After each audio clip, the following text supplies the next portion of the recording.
Shalom Bapak Ibu semuanya. Puji nama Tuhan. Kembali pada pagi ini kita sama-sama untuk menerima kebenaran firman Allah. Saya percaya Bapak Ibu semuanya yang di rumah juga tetap sehat, tetap bersukacita, tetap bersemangat di dalam Tuhan. Amin. Puji nama Tuhan. Bapak Ibu yang kekasih di dalam Tuhan Yesus Kristus, pagi ini kita akan menerima kebenaran firman Allah. Saya berikan tema yaitu orang Kristen yang sehat. Berbicara tentang orang Kristen yang sehat, sehat rohani pastinya ada juga orang Kristen yang sakit rohani. Di sini kita akan melihat berbicara tentang sehat, semua orang pastinya ingin hidup yang sehat. Bapak Ibu ingin sehat, saya pun ingin sehat. Karena apa? Karena dengan tubuh yang sehat, setiap orang akan kuat dan mampu beraktivitas dengan baik, khususnya di masa-masa pandemi saat seperti ini. Bapak Ibu yang kekasih, dan kalau kita melihat kebanyakan orang saat-saat ini berusaha untuk memelihara kesehatan mereka. Bukan saja pada masa-masa pandemi saat ini, bahkan kemarin-kemarin sebelum-sebelumnya pun mereka berusaha, karena tidak ada orang yang mau sakit. Karena saya katakan tadi bahwa kalau orang sakit berarti akan mengganggu seluruh kegiatan atau aktivitasnya. Nah, banyak cara dilakukan seseorang untuk memperoleh hidup yang sehat. Entah itu memiliki gaya hidup sehat, mengkonsumsi makanan yang sehat, minum vitamin, rutin berolahraga, istirahat yang cukup. Bahkan orang menghindari stres dengan cara apa?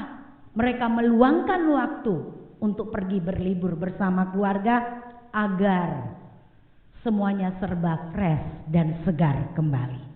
Nah, setiap orang berusaha memelihara kesehatannya seperti yang saya sebutkan tadi dengan melakukan berbagai usaha. Bahkan tidak sedikit orang yang menganggap bahwa kesehatan itu sangat penting sehingga mereka rela mengeluarkan dana yang begitu besar demi sebuah kesehatan. Kalau kita melihat, ada pepatah kuno mengatakan bahwa di dalam tubuh yang sehat terdapat jiwa yang kuat. Memang benar. Karena apa? Karena di dalam tubuh yang sehat itu ada tenaga, ada semangat yang diperoleh. Itu sebabnya saya katakan tadi bahwa orang tidak sedikit mengeluarkan dana untuk apa? Untuk kesehatannya, untuk berusaha supaya dia tetap sehat. Saat dia sehat, dia bisa beraktivitas dengan bebas. Nah, yang menjadi perenungan kita pada saat pagi ini, Bapak Ibu yang kekasih, kalau sehat jasmani itu orang menganggap sangat penting, berarti sehat rohani jauh lebih penting. Nah, ini yang perlu menjadi perenungan kita.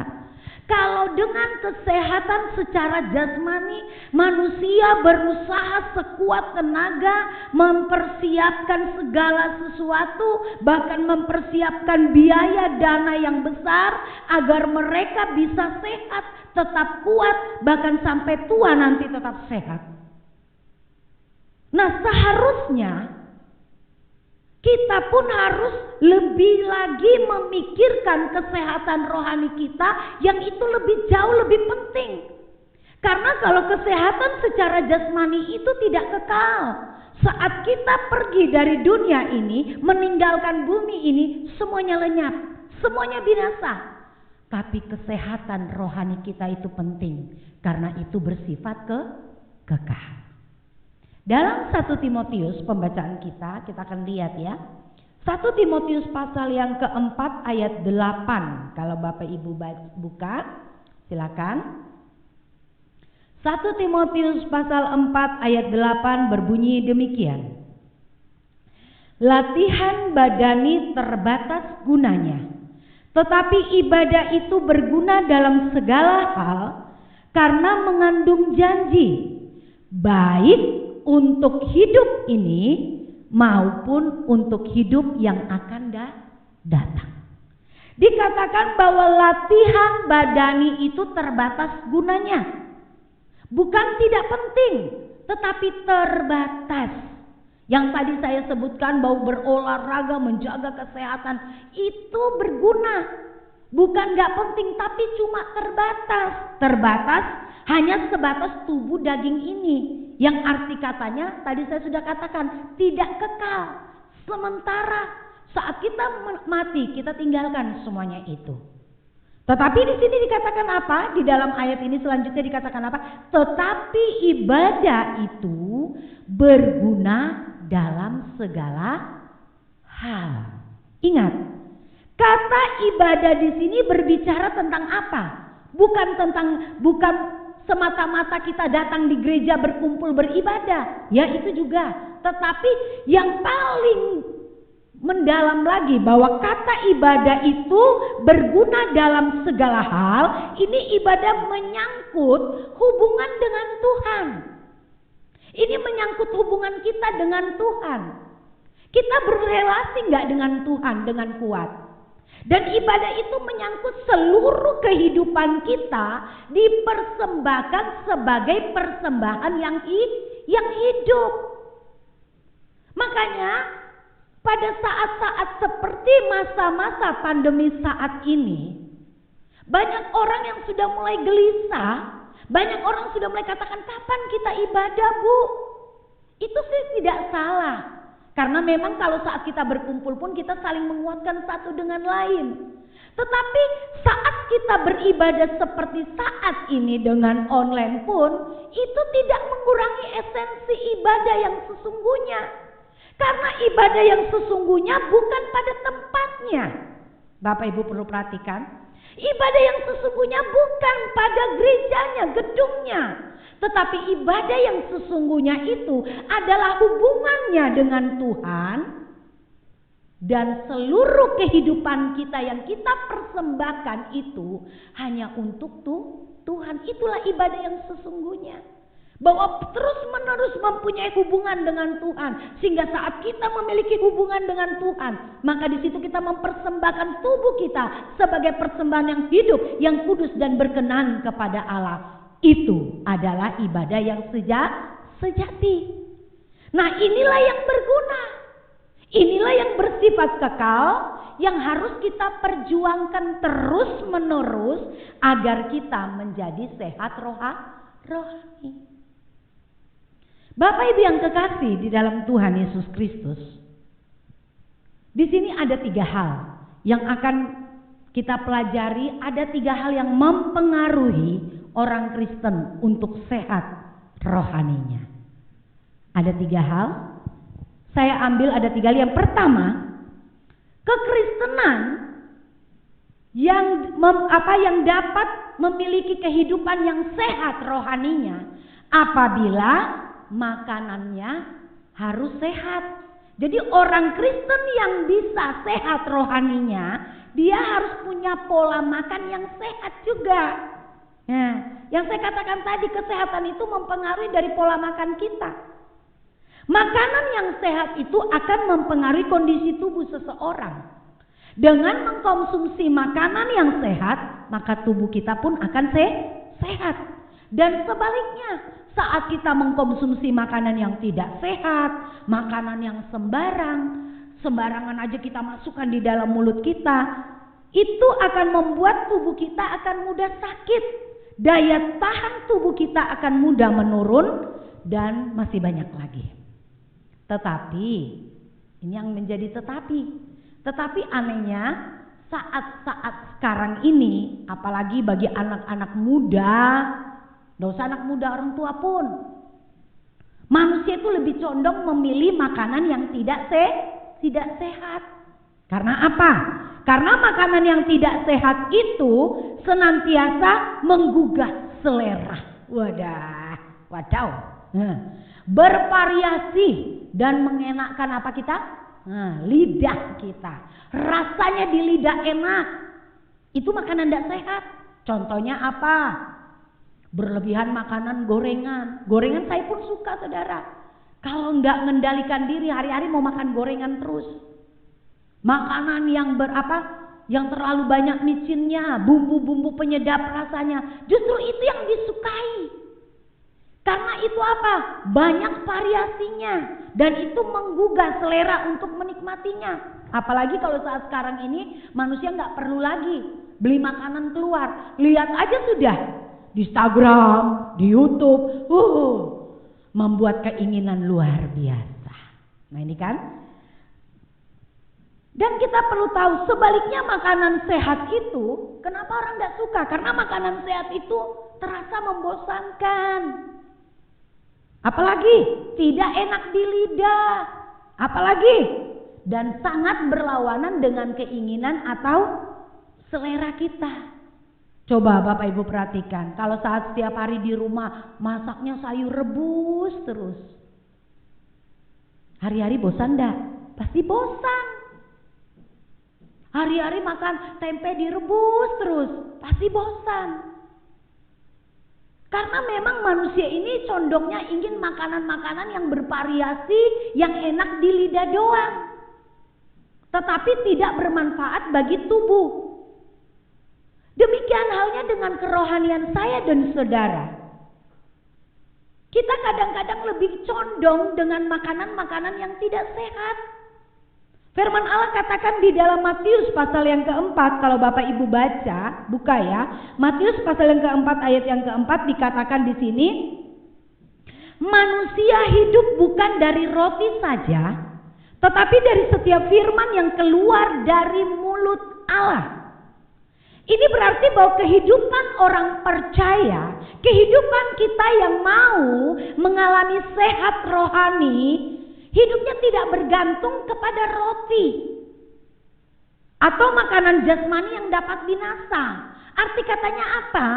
Memang makanan jasmani atau roti itu berguna untuk kehidupan kita, tetapi itu tidak sepenuhnya berguna. Arti katanya berguna gini, itu tidak kekal, itu binasa. Jadi kalau kita memang kita membutuhkan makanan jasmani atau roti, itu kita membutuhkan hanya karena apa? Karena kebutuhan. Bukan karena ingin memuaskan keinginan kita. Bukan ingin membuat supaya kita semakin berselera. Tetapi itu hanya untuk kebutuhan kita, sehingga tubuh kita juga sehat, sehingga kita bisa melakukan aktivitas kita nyaman, kita bisa beribadah untuk kemuliaan Tuhan. Tetapi di sini melainkan kehidupan saya dan saudara, kita itu dikatakan bahwa hidup kita bergantung setiap hari lewat kebenaran firman Allah yang keluar dari mulut Allah. Arti katanya bahwa setiap firman yang kita konsumsi adalah firman yang murni. Firman yang mampu mengarahkan kehidupan saya dan saudara untuk terus berjuang mencapai kehidupan yang kekal. Makanya saya katakan tadi, mengkonsumsi makanan, ada makanan yang tidak sehat dan ada makanan yang sehat. Demikian juga dengan kehidupan kerohanian kita. Kita perlu mengkonsumsi kebenaran firman Allah yang murni, yang mampu mengarahkan hidup saya dan saudara untuk terus berjuang sampai kepada kehidupan yang kekal. Bukan firman yang hanya untuk enak kita dengar. Bukan firman yang mengenakkan daging kita, yang menyenangkan hati kita. Oh, kita suka, ini banyak lucunya, banyak candanya. Atau bukan firman yang memberikan janji-janji tentang kebaikan Tuhan saja. Tetapi agar iman kita sehat, agar kerohanian kita sehat dan terus berjuang sampai mencapai kehidupan kekal, maka kita perlu firman yang mengarahkan hidup kita kepada keselamatan yang kekal. Nah, untuk itu bukan hanya bercanda, bukan hanya firman sebagai hiburan, tetapi firman yang betul-betul bisa menggores hati kita, membawa perubahan, sehingga kehidupan kita ada perubahan, ada mau berubah karena kita menerima kebenaran itu.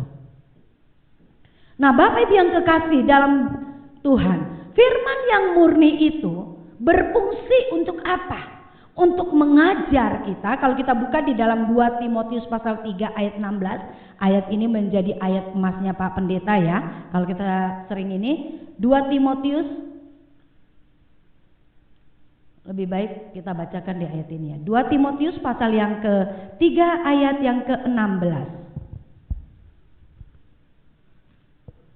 Saya tidak persiapkan ayat ini tapi maaf ya, kok jadi ini.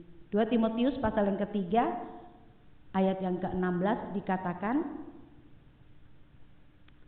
2 Timotius ya, berfungsi, kebenaran firman Allah itu berfungsi untuk apa? Dikatakan segala tulisan yang diilhamkan Allah memang bermanfaat untuk mengajar, untuk menyatakan kesalahan, untuk memperbaiki kelakuan, dan untuk mendidik orang dalam kebenaran. Inilah firman yang murni. Firman yang murni itu adalah firman yang mengajar kita. Apa yang kita tidak tahu, kita tidak mengerti, itulah yang harus diajarkan. Sehingga pikiran kita terbuka akan kebenaran firman. Pengertian kita akan terbuka. Sehingga pemahaman kita, pengertian kita kepada Tuhan itu adalah pemahaman dan pengertian yang benar. Bukan ece-ece.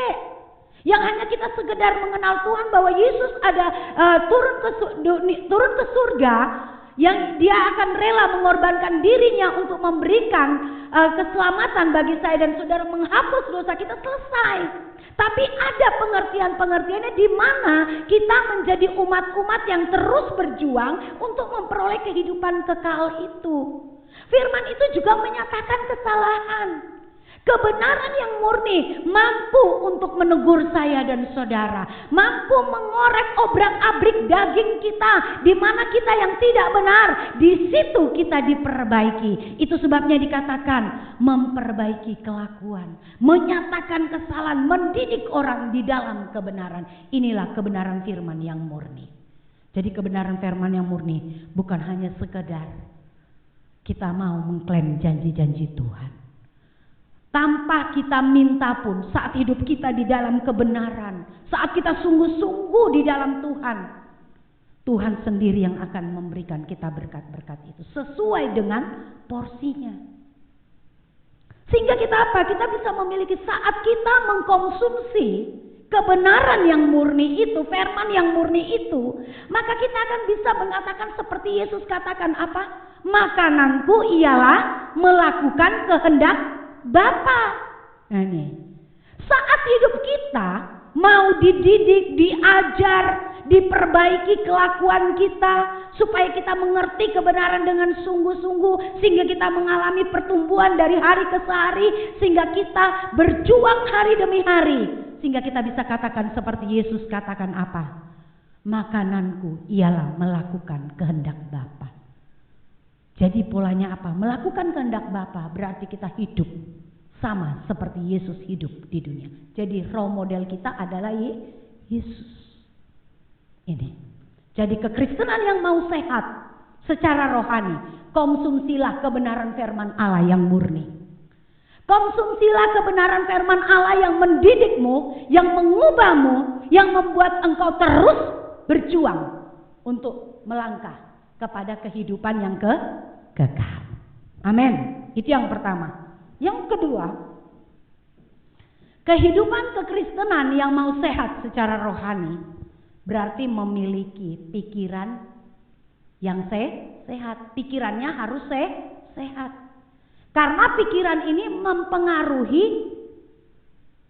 kesehatan loh. Kalau kita banyak berpikir, apalagi pikirannya sudah memikirkan yang ngaco-ngaco, itu pasti mempengaruhi tubuh kita. Bangun tidur kita sudah mulai loyo, capek. Karena ini pikirannya dipenuhi dengan hal-hal yang tidak benar.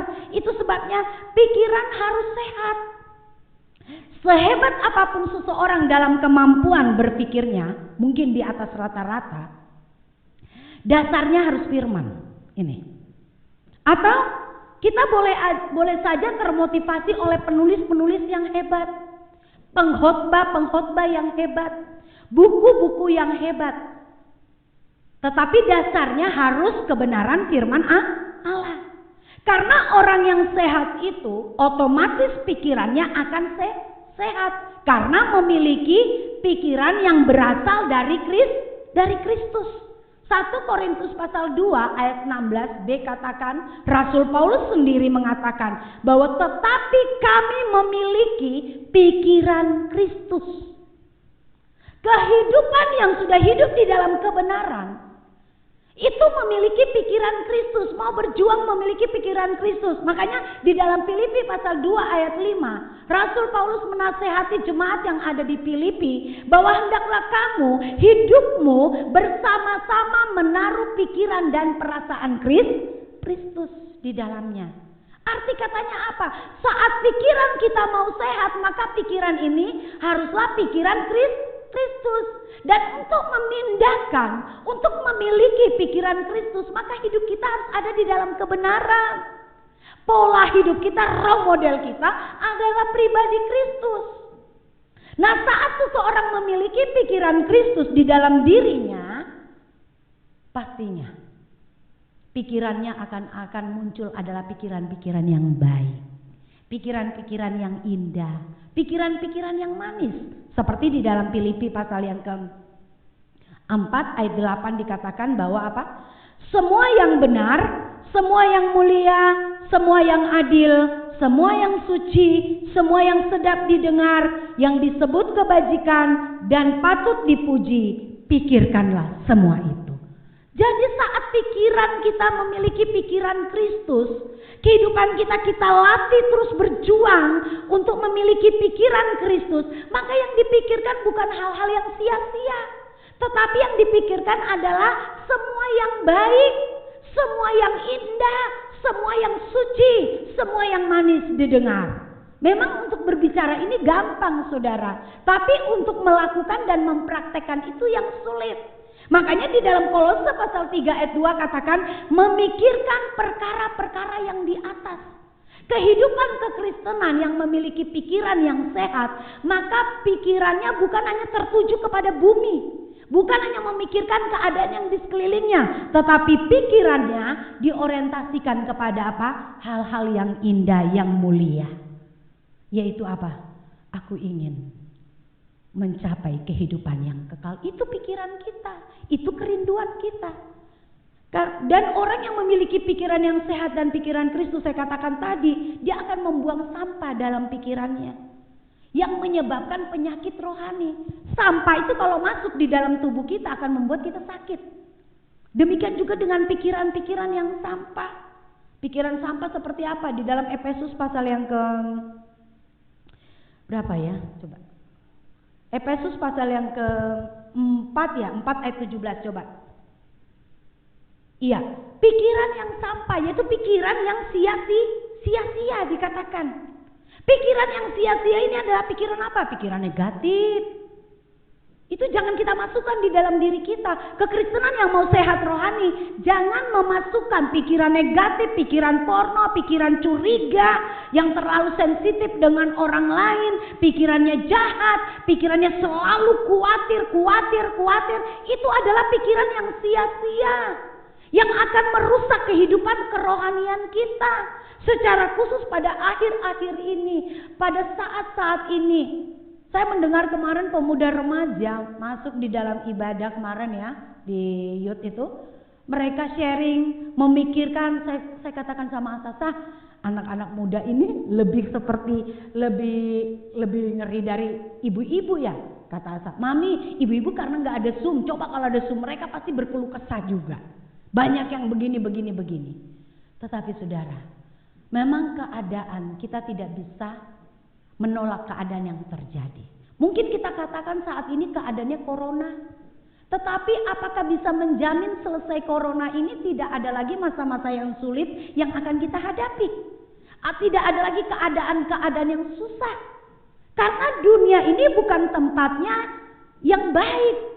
Memang dunia ini tempatnya di mana kita harus mempertaruhkan kehidupan kerohanian kita sampai kita bisa menjadi umat yang murni, semurni-murninya oleh segala keadaan yang ada. Nah, kalau pikiran kita adalah pikiran yang tidak sehat, maka dengan keadaan situasi seperti ini kita akan masukkan sampah terus dalam pikiran kita, khawatir dengan keadaan yang ada, sulit dengan keadaan, memikirkan keadaan yang ada, memikirkan ekonomi, memikirkan kalau kita tiba-tiba dalam keadaan seperti ini kita sakit, kita juga takut ke rumah sakit. Ini pikiran yang sia-sia. Kalaupun itu Tuhan izinkan terjadi dalam kehidupan kita, berarti itu sudah seizin Tuhan. Kita percaya bahwa Tuhan pegang kendali atas hidup kita. Jadi nggak perlu capek-capekin pikiran kita, sehingga membuat nanti penyakitnya belum datang, kesulitannya belum terlalu besar terjadi karena kita sudah pikirkan, akhirnya membuat kita menjadi rusak sendiri. Dan akhirnya tidak ada lagi pikiran Kristus yang sedap didengar, yang mulia. Kita tidak lagi memikirkan bagaimana hidup kita untuk sampai kepada kekekalan. Kita tidak memikirkan itu lagi. Yang kita pikirkan hanya hal-hal yang ada di bumi ini. Memang perlu kita pikirkan, kita juga perlu khawatir, saya katakan kemarin.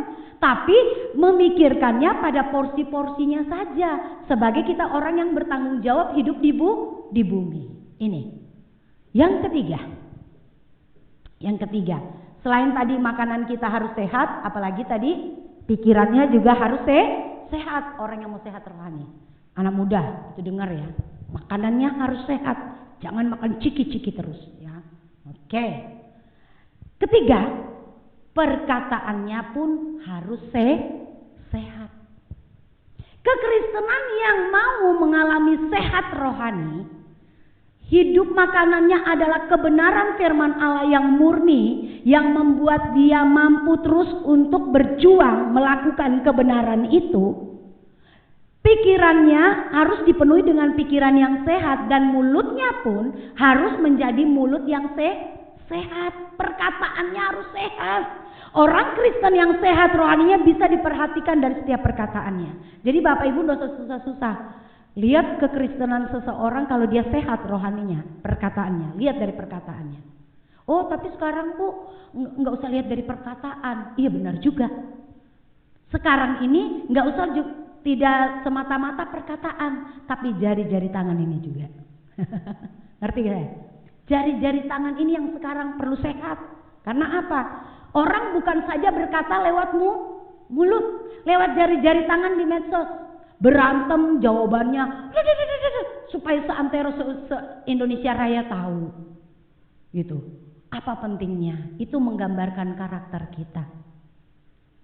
Menjawab hatinya yang lagi sakit, hatinya yang lagi marah, dilampiaskan dengan jari-jarinya di Facebook. Apakah itu baik? Apakah itu menggambarkan kekristenan yang sehat? Tidak. Seperti apapun kehidupannya, mungkin dia pelayan Tuhan, mungkin dia seorang aktivis gereja, mungkin dia seorang pendeta besar. Menjaga jari-jari tangannya saja tidak mampu, maka dia belum sehat secara rohani.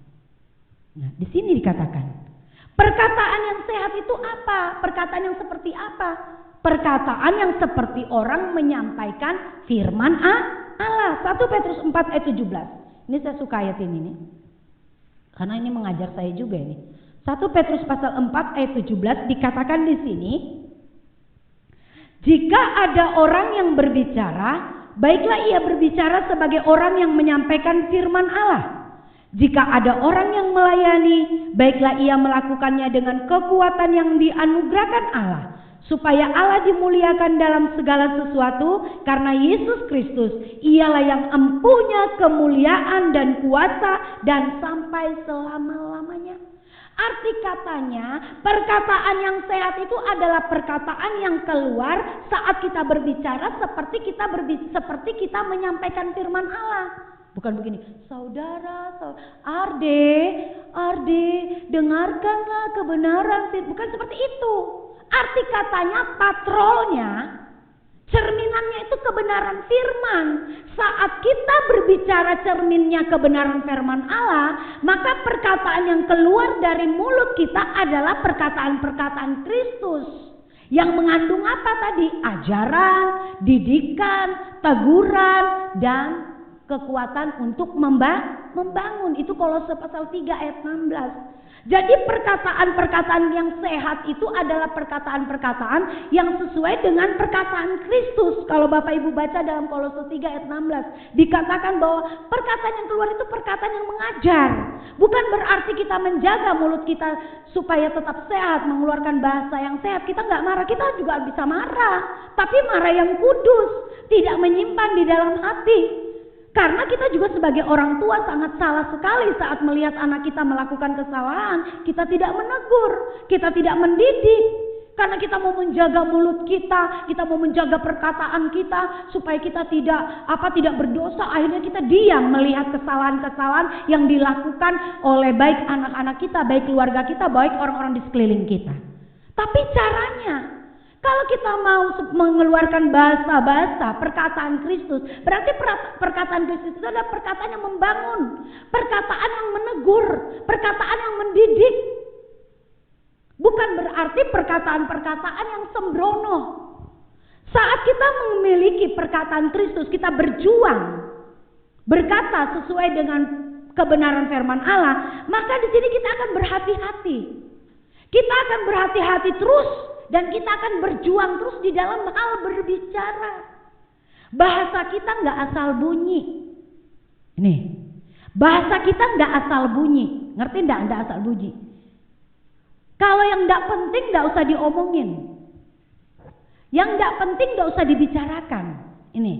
Atau tidak mengeluarkan perkataan-perkataan yang kotor. Kan ada sedikit-sedikit orang mengeluarkan bahasa kotor. Bahasa-bahasa yang tidak pantas. Bahasa-bahasa yang tidak sopan. Kekristenan yang sehat rohaninya. Kekristenan yang juga tidak latah. Mulutnya tidak latah. Dikit-dikit ngomongnya hal-hal yang sepertinya seenak kudelnya keluar. Ini bahaya. Ini bukan Kristen yang sehat. Hai anak-anak muda, mungkin engkau bercanda. Ini kan cuma canda tante. Candamu haruslah canda yang kudus. Karena jangan sampai lewat candamu itu melukai hati Tuhan. Ini menggambarkan bahwa kekristenanmu belum sehat. Kita mau belajar untuk itu. Atau mulut kita sering mengeluarkan bahasa sungut-sungut. Dari kita bangun tidur, kita melihat hal yang tidak enak, kita sudah mulai bersungut-sungut. Mungkin keadaan kita yang serba berkekurangan, mulai bahasa sungut-sungut keluar. Mungkin dalam keadaan yang tidak nyaman sedikit, mulai keluar bahasa sungut-sungut. Dan orang yang sering bersungut-sungut, berarti orang tersebut tidak pernah memiliki ucapan syukur di dalam dirinya. Atau berbicara gosip. Sedikit dengar berita, pindah ke sebelah diceritakan lebih panjang lagi. Ini bukan menggambarkan kekristenan yang sehat. Mari kita mau belajar. Memang sulit, mulut ini gatal kalau nggak bicara, saudara. Saya sering ditegur oleh anak saya sendiri, Arde. Mami, kalau nggak penting itu nggak usah bicara sih, Mami. Dalam hati saya, iya, kamu kan laki-laki. Kalau cowok itu kan bicaranya memang tidak terlalu banyak. Kalau perempuan, kalau mulutnya dari pakai bicara banyak itu sakit di sini. Tapi kita mau belajar karena kita mau sehat rohani. Mari, Bapak Ibu yang kekasih di dalam Tuhan Yesus Kristus, mulut kita mau mengungkapkan bahasa-bahasa untuk kemuliaan nama Tuhan. Mungkin saat kita melihat seseorang yang melakukan kesalahan, anak kita melakukan kesalahan, biarlah kita mau tegur dengan baik. Teguran kita, kalau memang keras-keras, tetapi bukan berarti teguran itu mengandung kata-kata yang kotor, kata-kata yang mengutuk, kata-kata yang membinasakan jiwanya. Tetapi kita mau memiliki perkataan Kristus. Di hari-hari saat ini, di masa-masa yang sulit saat seperti ini, banyak orang mengeluarkan bahasa-bahasa yang tidak memuliakan Allah. Banyak orang yang mengeluarkan kata-kata yang hari-hari bersungut-sungut dengan keadaan yang ada. Kapan kita sekolah lagi? Kapan gaji nggak dipotong lagi? Gaji dipotong gini segini. Saya sempat bertemu dengan seorang bapak. Saya katakan, Pak, kurus ya badannya ya sekarang ya, langsing ya. Iya Bu, karena corona. Oh, karena corona. Emangnya apa? Kenapa Bu, Pak? Gaji dipotong Bu, jadi saya kurus. Oh, saya langsung ketawa sendiri. Saya bilang benar, tetapi bukan membuat kita untuk terus bersungut-sungut. Kita bersyukur masih dipotong gaji. Daripada Bapak Ibu yang bekerja di PHK. Kita harus memikirkan semuanya. Kalau memang gaji kita dipotong, kalau mungkin berkat kita kurang, kita Tuhan kasih hikmat kita untuk mempergunakan sebaik mungkin. Karena masih banyak orang di luar sana yang tidak mendapatkan penghasilan di masa-masa seperti ini. Mereka sulit sekali hanya untuk masukkan makanan di mulut mereka, sulit sekali. Tapi kita sebagai umat-umat Tuhan, kita tetap bersyukur. Sebagai orang-orang yang percaya di dalam Tuhan, mari lewat kebenaran firman Allah pada pagi ini, Kita diingatkan untuk apa? Menjadi orang Kristen yang sehat. Tidak akan pernah memasukkan sampah di dalam makanannya, di dalam pikirannya, dan di dalam perkataannya. Ingat ini. Dan yang kedua, berjuanglah untuk kita tetap sehat secara rohani, agar kita sampai, kita kuat menuju kepada apa? Kehidupan yang kekal. Berjuang untuk tetap sehat rohani, sehingga kita boleh mencapai kehidupan yang kekal. Karena hanya orang yang sehat rohaninya yang akan menuju kepada kehidupan yang kekal dan bertemu muka dengan Bapa. Demikianlah kebenaran firman Allah. Selamat berjuang, selamat hidup sehat. Tuhan Yesus memberkati. Dan di akhir daripada kebenaran firman Allah, saya ucapkan happy birthday buat Bapak Acan. Panjang umurnya, sehat selalu, dan terus bertumbuh di dalam Tuhan. Tuhan Yesus memberkati. Shalom semuanya.